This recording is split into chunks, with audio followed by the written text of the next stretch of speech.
Okay, so my back left license plate light is flickering, and so I'm wondering if there's a bad connection. It looks like there were some custom LED lights put in on the license plate light, and I want to just make sure that they were connected properly. So I'm going to pop this open, make sure it's connected. If it's not, I'll reconnect it. If it is connected and still flickering, then I'll probably try replacing the bulb.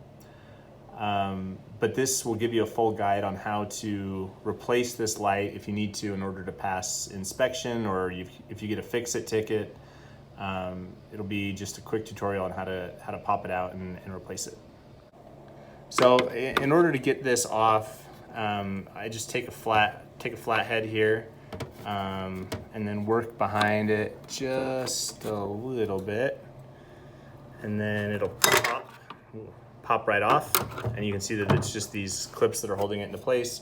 No damage done here, and when I put it back on, it's just going to slide right back in. And then this light right here just slides right out. You just give it a little tug and it pops out. You can see here, so this is the LED light. Some of you may have just like standard bulbs that come with the car. They may look just like little tiny light bulbs. This is what the LED bulbs look like. And then if you want to replace it, just take the new light that you've got, and then instead of sliding the old one back in, you'll just slide this one in. So this one, I'm going to test the connection. So I'm going to slide this back in, make sure that it's seated properly. Okay, it feels good. So I'm going to run a test. Okay, so as you can see, I'm still getting, I just ran the test, turned the car on and turned the lights on. As you can see, so this side, you can't totally tell, but this side is dead.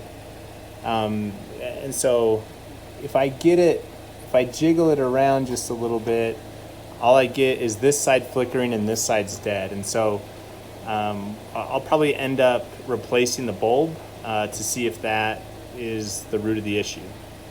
Okay, so I've turned the car off, so that's why the light's off now. But you know, to see how this goes back on, so this side goes back on top, and you'll just slide it back on, and it'll just click like that into place, and then you're all back in and set. So hopefully, you know, if you have some flickering or you have a dead bulb, this will be just a quick tutorial for how to replace it.